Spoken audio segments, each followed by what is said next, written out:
All right. Good morning, everybody. So we are here, and by we I mean me. So no Andrew today. Welcome to the 360 Sports Show. I am Christian Lauber. We got a little bit of a solo show for you today. Ez will not be here, but he will return next week. So some housekeeping details to get us started here. Um, Instagram, Twitter, 360 Sports Show. Please go give us a follow. We will post everything there, and we're coming to you, from pretty much anywhere here: YouTube, Facebook, Twitter, Periscope, and Twitch as well. So follow us on each of those. YouTube, you can email the show, the360sportshow at gmail.com. Follow, subscribe on the YouTube channel. We post clips there, things like that. Trying to promote that a little bit, and you can follow us there. Same thing, the 360 Sports Show. So uh, without further ado, we'll get right into it. So we have some stuff here still to get to. I wish Andrew was here to give me his thoughts, but that is okay. We'll get his thoughts going forward here in a couple of weeks.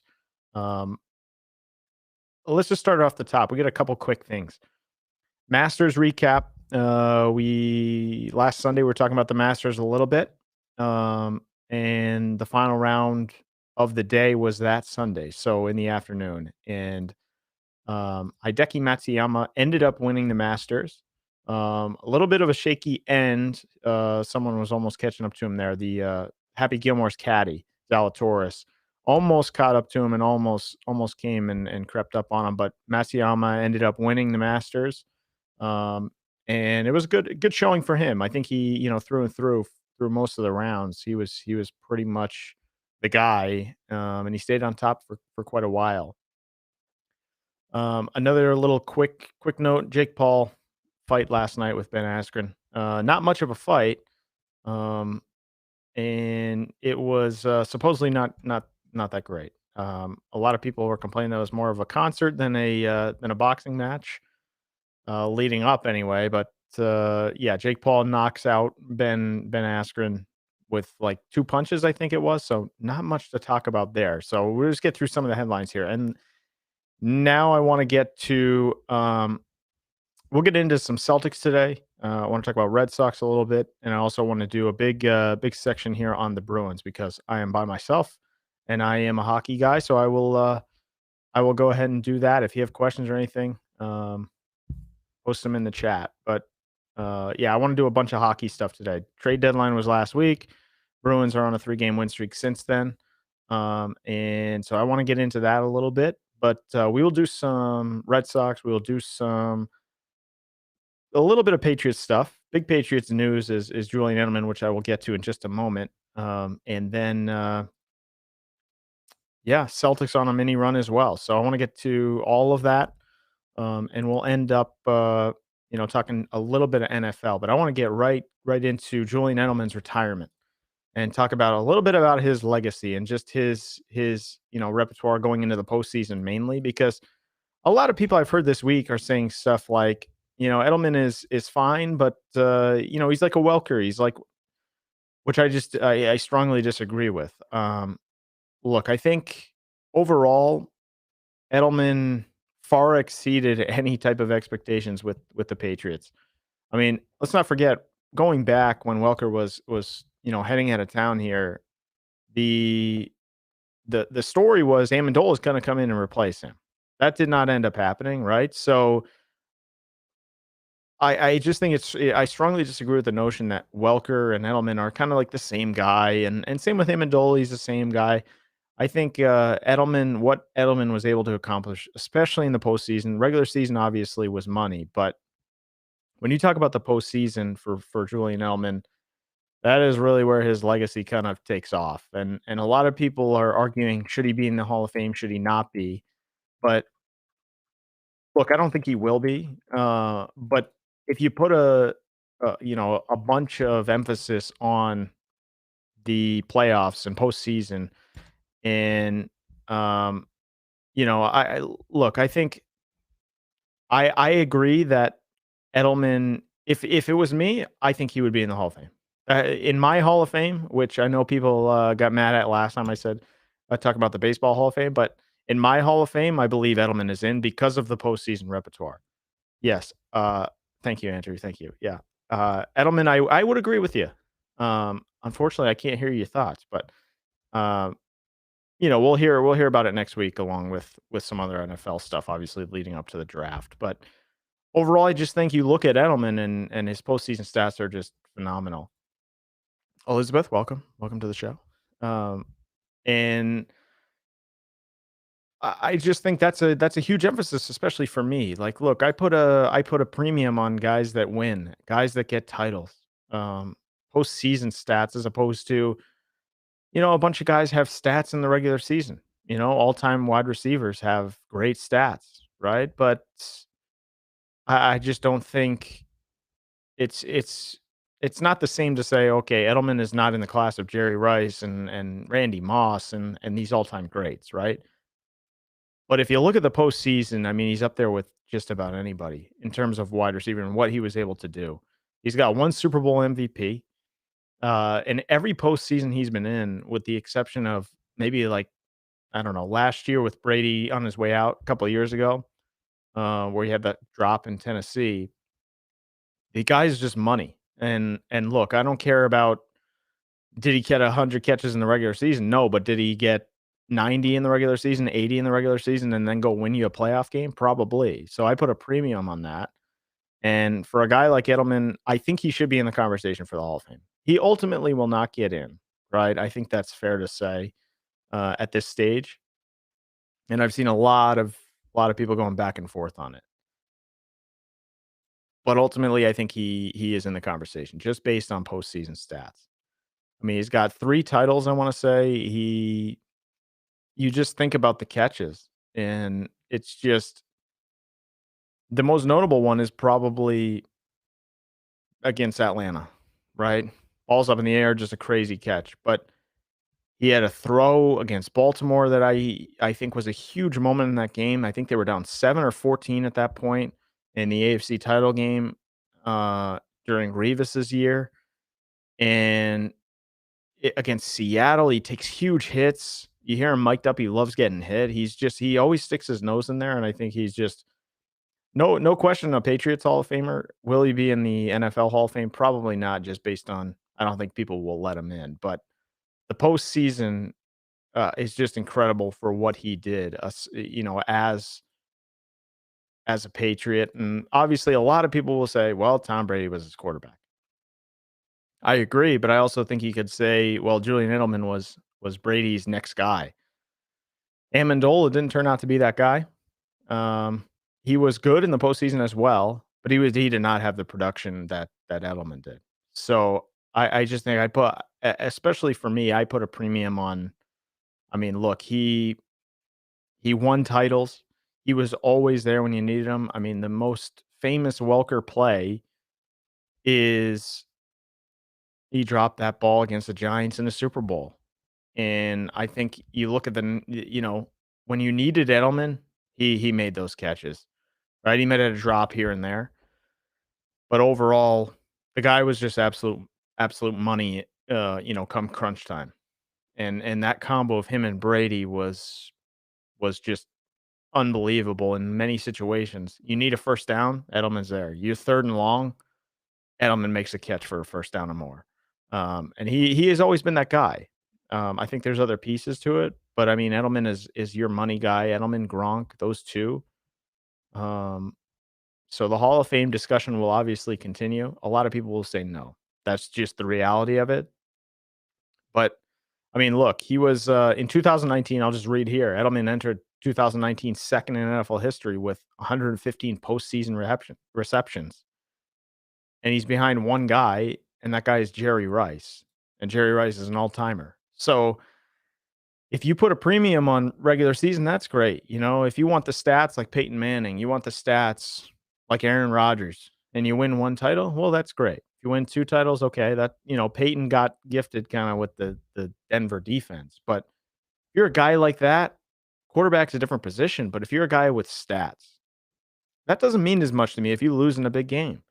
So Edelman is a guy that, I mean, look, 115 receptions in the postseason is just insane. He also has 3 titles and a Super Bowl MVP, and probably the most important catch in the Atlanta Falcons Patriots Super Bowl. So I think saying that he could be in the conversation is fair, and I think in my Hall of Fame, I would say, he is. He is a Hall of Famer just based on what he was able to accomplish in the postseason. I just strongly disagree with people that say, I heard on, local radio and stuff. Well, it's just like he's just another guy like Welker and Amendola, and he's that type of guy, which I don't necessarily disagree with that part, right? He is that slot receiver type of player, but the guy made all-time catches in the biggest moments and won titles here. That's the most important thing. If you're, a guy that wants to win, you gotta make the plays in the crunch time, and Edelman was just that guy. He's actually behind me on the calendar here. But he was just great in those moments, and I think that those 3, 4 games in the postseason to me carry way more weight than, 100 catches in the regular season. That's nice, but did you do anything in the postseason? Did you make it to the postseason, and did you win something? Edelman did all of them. So I think a lot of people will write him off. The retirement video, a lot of people gave him slack for that, but it was an okay video going out, and I'll be very surprised if I know the rumors are already out there that he's going to go to Tampa now, but I don't see it happening. I think he's just done. But a hell of a career for that guy, especially coming from you know 7th rounder, 6th rounder quarterback from Kent State, and turning into a wide receiver and one of the most important guys for the Patriots run. I mean, that's just factual. He was a key in pretty much every game that he was in the postseason. So that carries weight with me.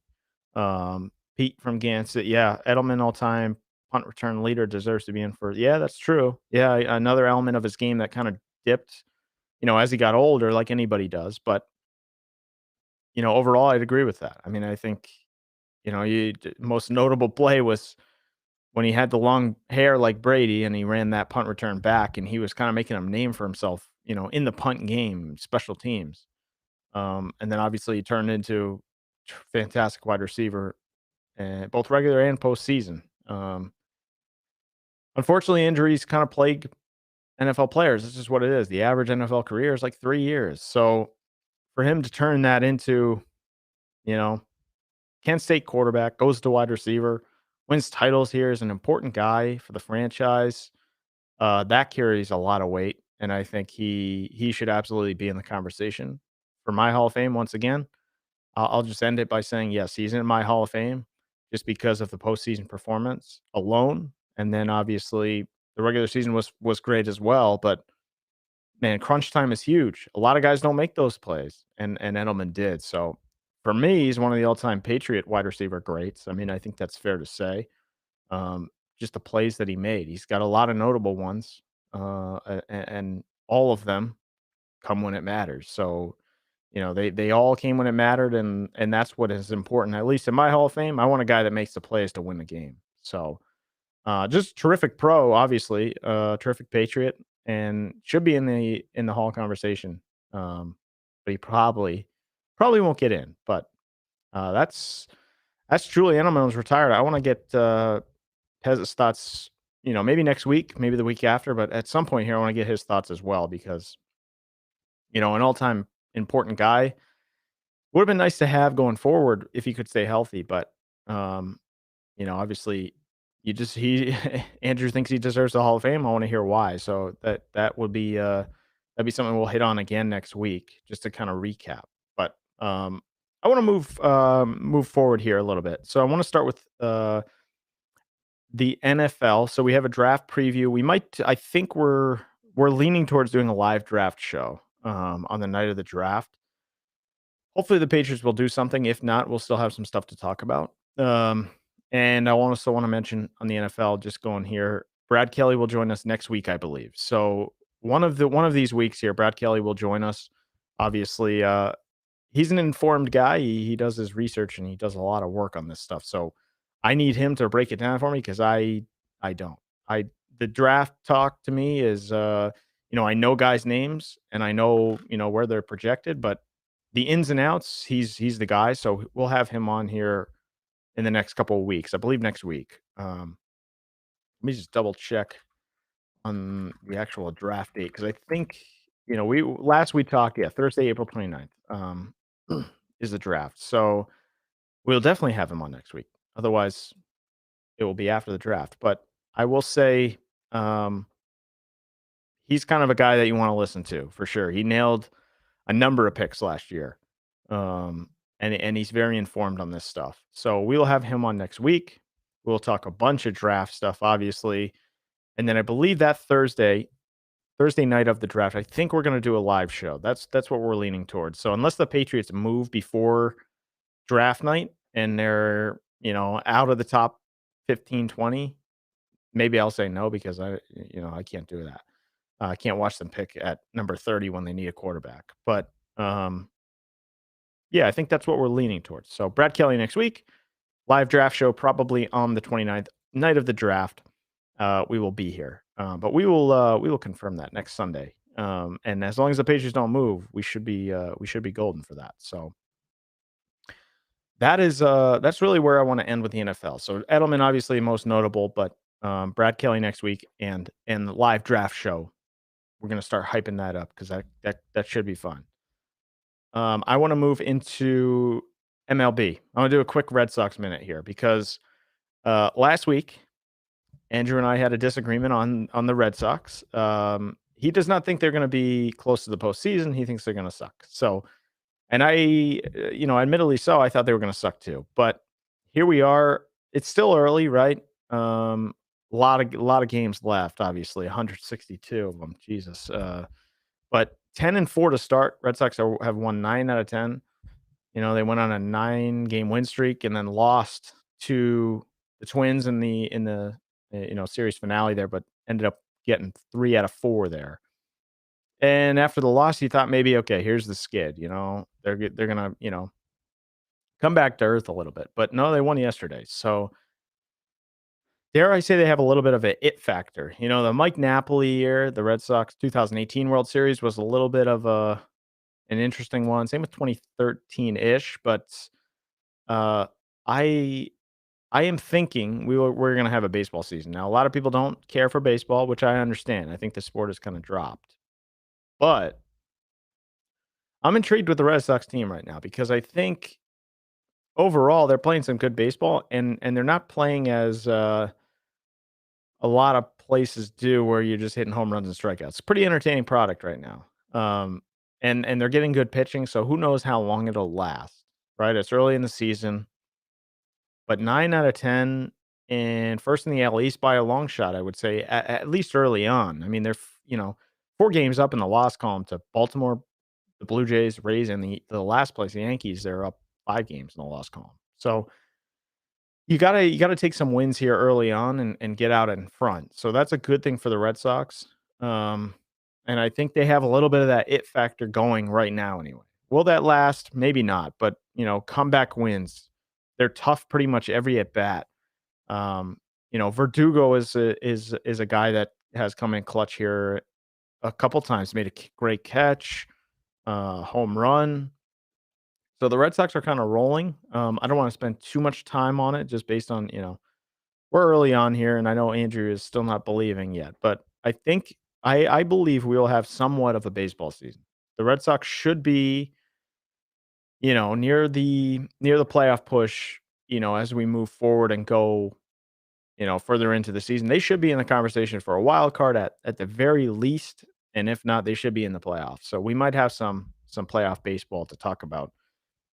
Obviously a long way away, but I like what I'm seeing from the Red Sox so far. I would like to get Pez's thoughts on it just based on where he's at, week to week here. Because I think, obviously in baseball, you have so many games, you can go downhill fast. But right now, the Red Sox are pretty good, and I think they're a pretty fun team to watch. So that's where, I'll leave it anyway. I think again, I just, same thought as last week. I think that we will have a baseball season, whether you enjoy baseball or not.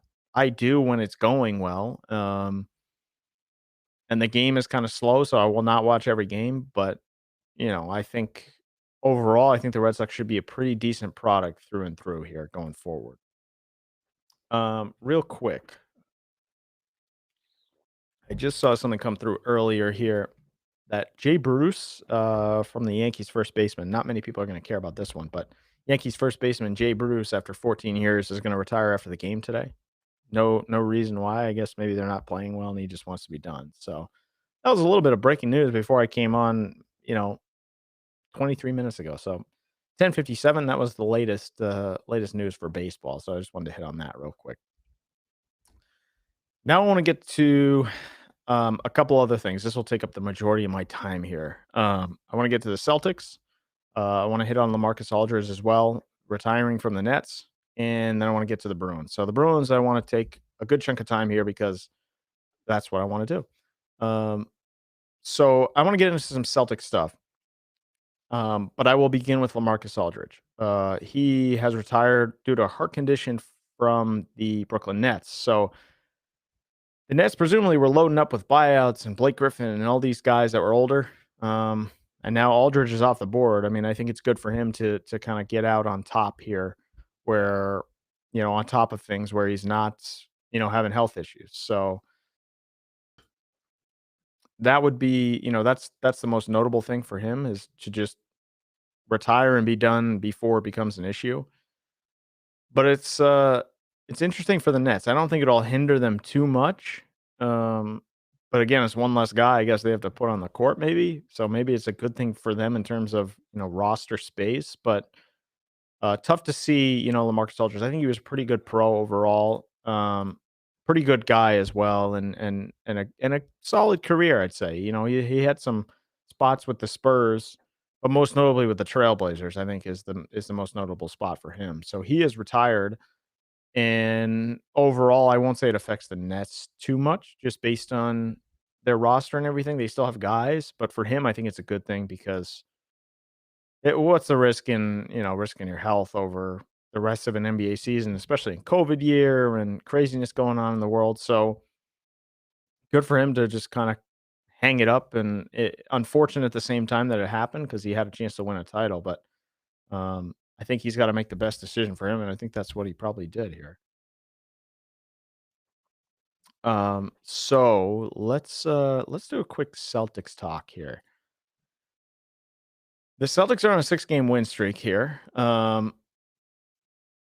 And look, I think I don't want to go too crazy, but they're kind of making strides here now. And most notably, I'll just start. They're 8-2 in their last 10. They've won 6 straight against some pretty good teams and a tough West Coast swing. And they're playing better. I think you just do the eye test. They're playing better. Most notably is Jason Tatum. I want to say it started at the beginning of this win streak somewhere. Tatum started going to the basket and getting to the foul line, and he had a career night there, 53 points or something like that. Now, I think it was against Minnesota, so like take that with a grain of salt. Terrible team, worst team in the NBA, but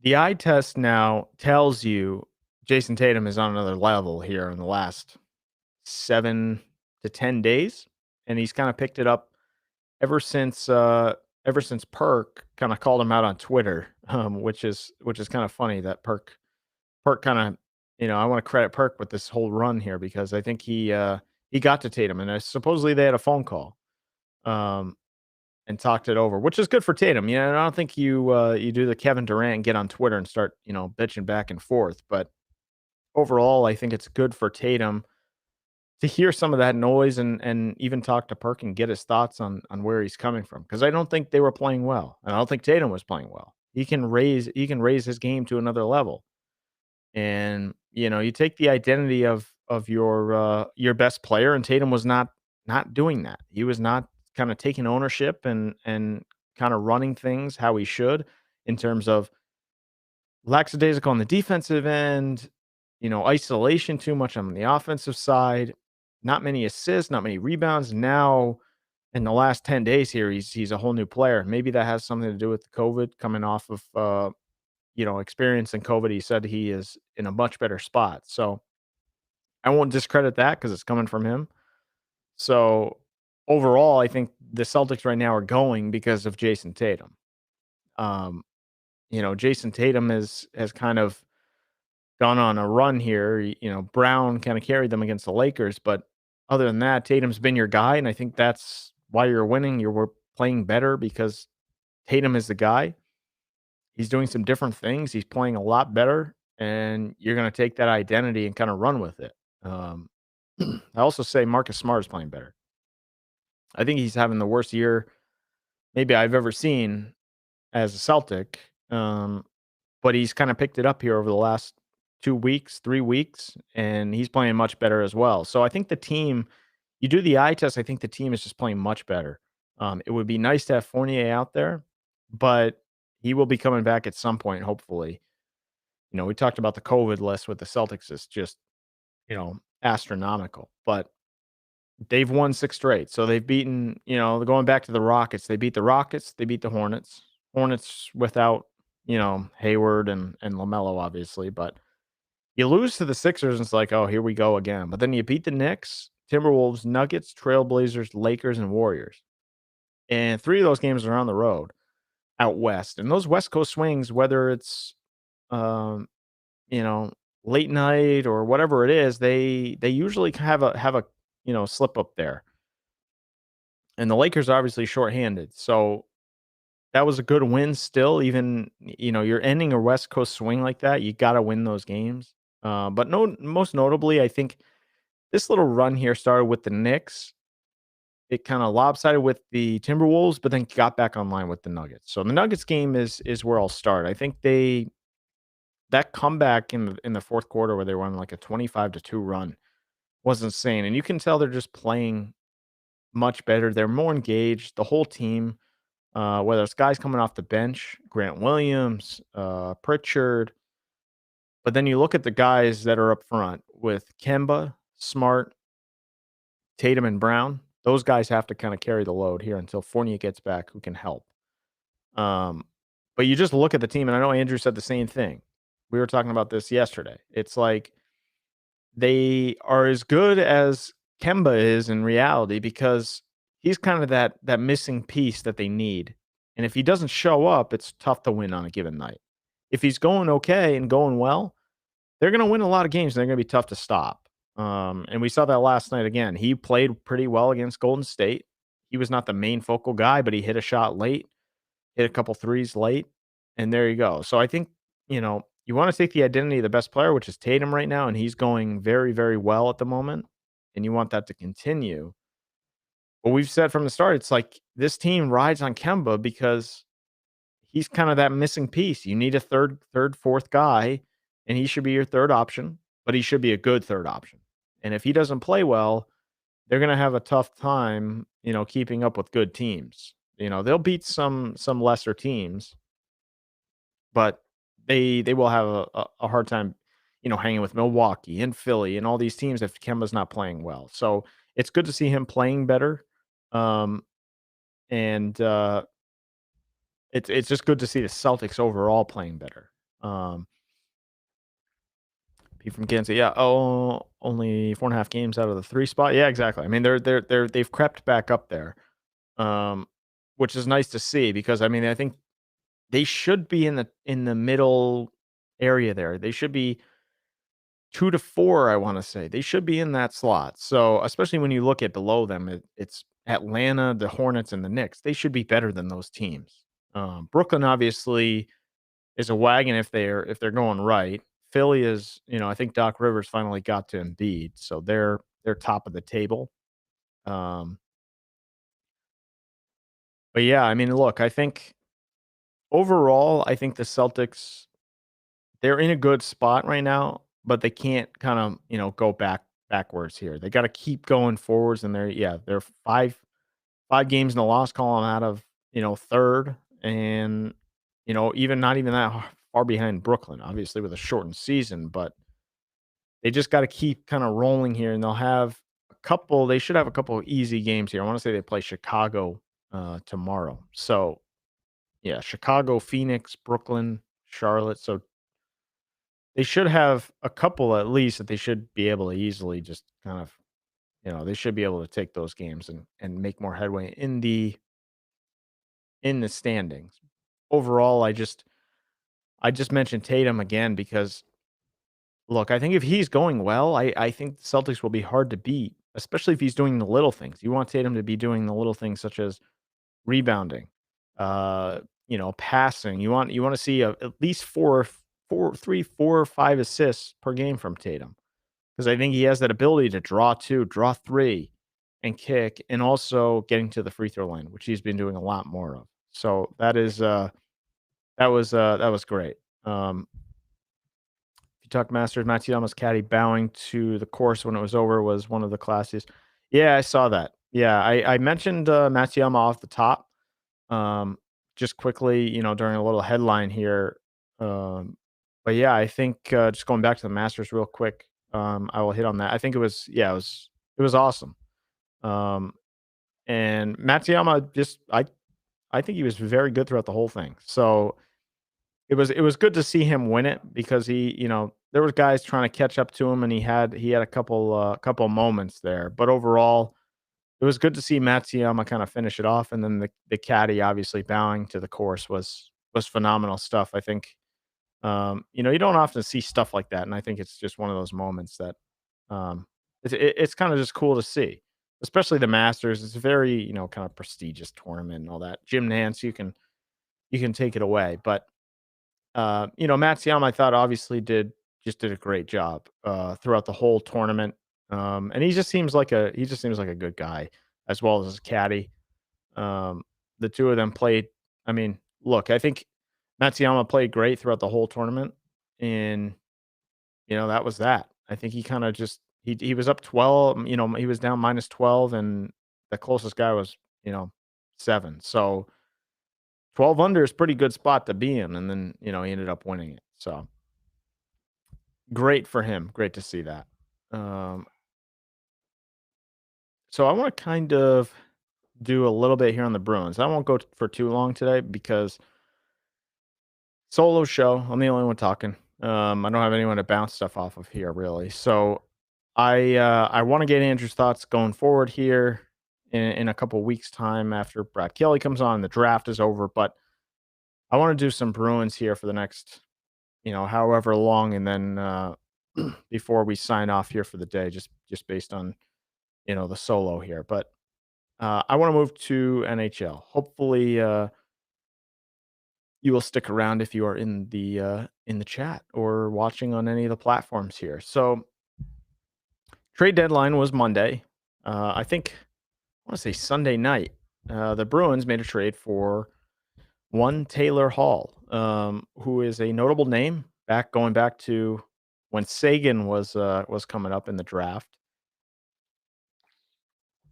and those two guys were pairing 1 and 2 in the draft. So you kind of come full circle here with Hall, and he wants to be here, which is good.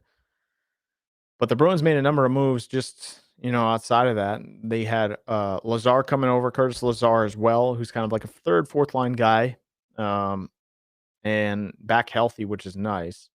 So they made a move for Hall and Lazar for Anders Bjork, a second round pick, which to me, I'll take it. The upside on Hall is great, and Lazar has already made a difference here. So both those moves I'll take. And then the most notable, I think, is your best move at the deadline from Don Sweeney is Mike Riley, defenseman from Ottawa, came over for a third round pick, and this guy is he's fitting in right away.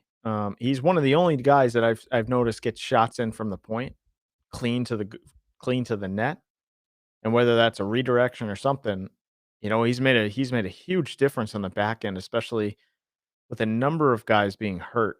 Um, early on in this season here, it'd be nice to get Kevin Miller back, but I just don't know if that's going to happen. So overall, I like all three moves.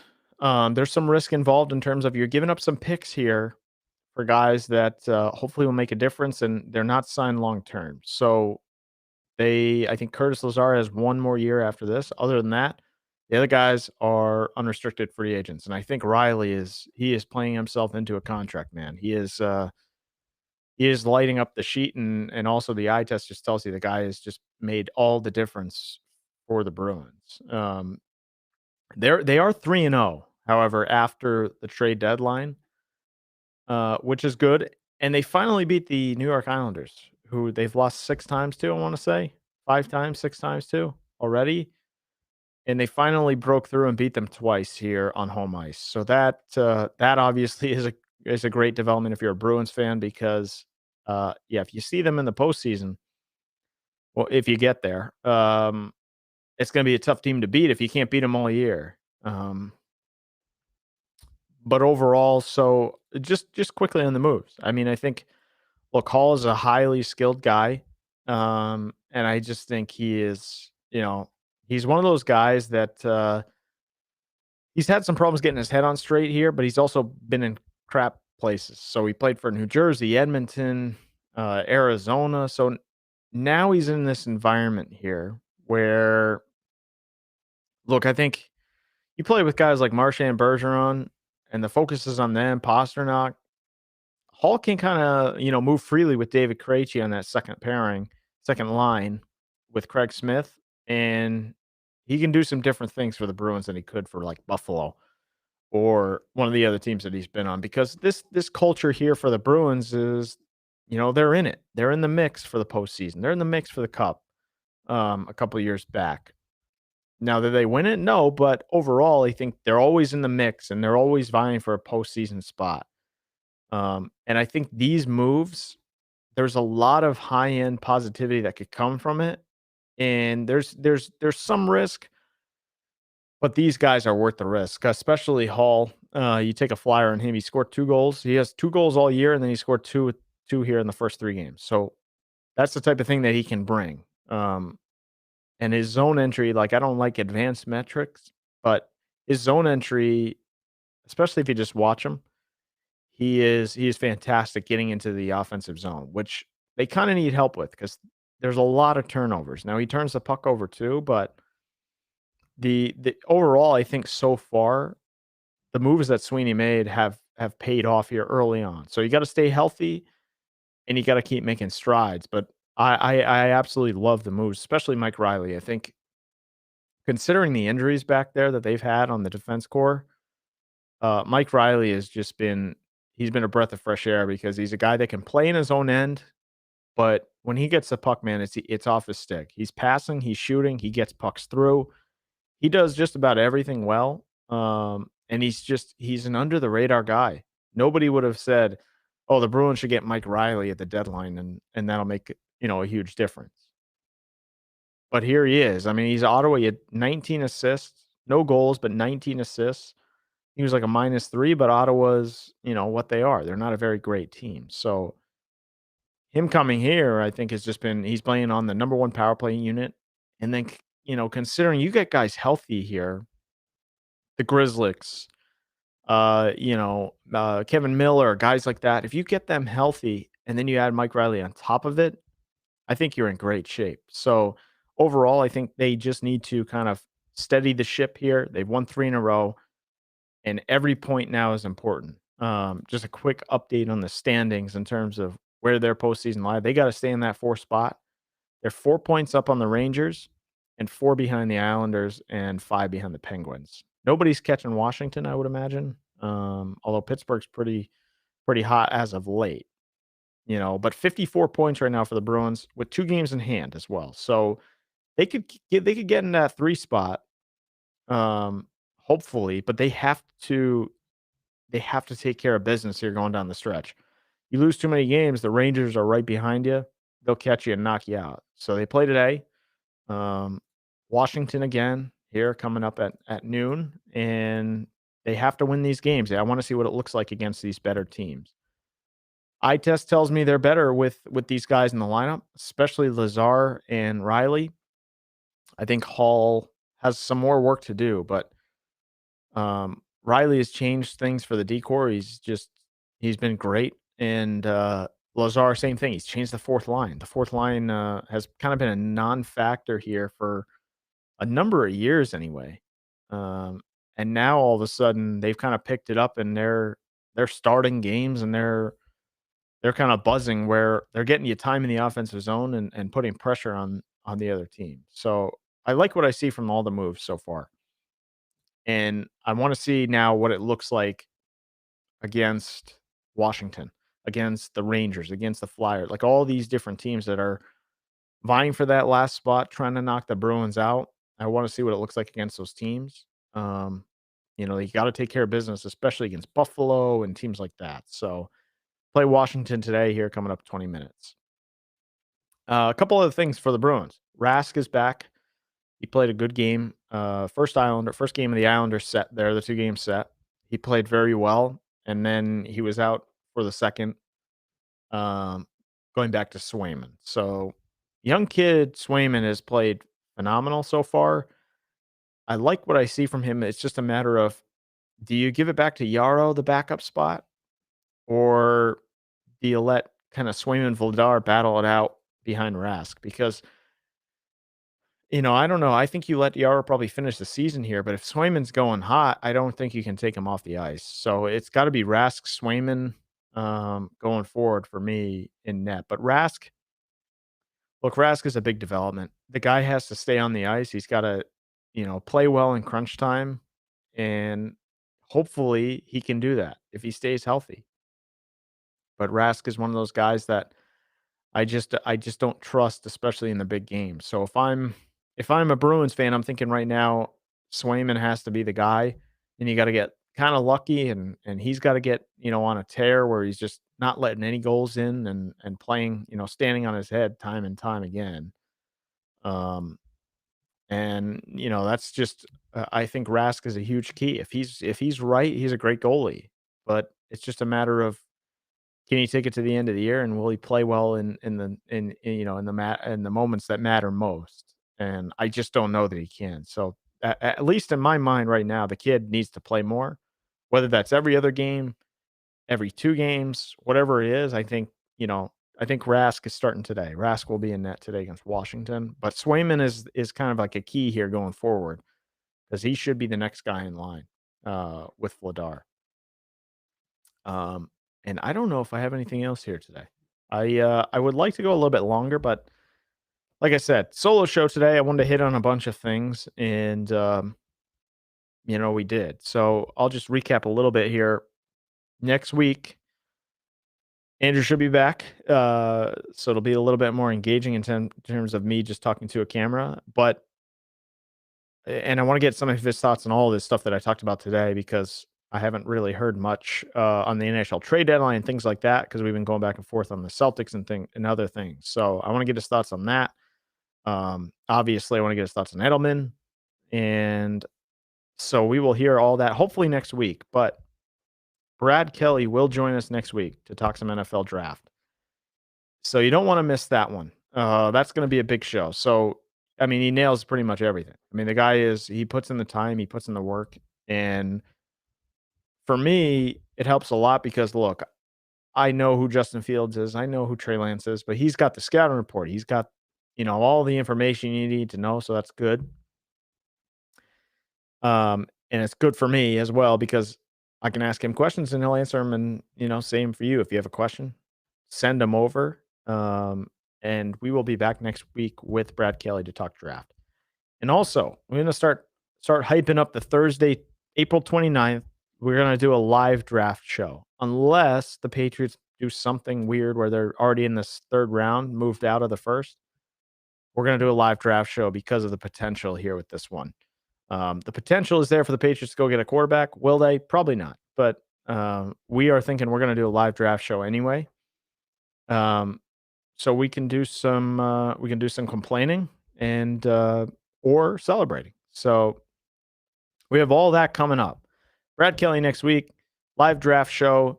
Uh, Thank you for joining me here today. If you did, I know it's a little bit quieter here, but all the same, it's still good to get on here and kind of not much to complain about this week, but usually complain and bitch and moan about sports. So I'm happy to do that and you know give as much as I can here. And yeah, I want everyone go follow the show, please. So Instagram, Twitter, 360 Sports Show here. You see on the screen. You can email the show. We will get to those questions, comments, concerns, anything like that. The 360 Sports Show at gmail.com. You can email us there and follow, subscribe on YouTube. We post some clips there. We obviously live stream from there as well. We want to get that kind of pumped out here, the YouTube channel. So go follow that, follow, subscribe, like, anything like that. The 360 Sports Show on YouTube as well. You can find us on any podcast platform out there, Apple, Android, you name it, you'll find us. And go ahead and give us a follow there, subscribe, give us a 5-star because we know we do great things, kind of. But yeah, go ahead and follow us on every platform. Send us any questions that you have. And next week, if you have draft questions, please send them over to the 360 Sports Show at gmail.com. We'll have a ton to get to next week. The NFL draft, most notably, and Brad Kelly will be here. So please send those over. And look, that's it for me today. We got to a bunch of stuff, and next week we'll have Pez back here to give his thoughts as well, and do some draft stuff. So it should be a good couple of weeks here coming up with the NFL draft. So appreciate the time here, everybody, and enjoy your Sunday.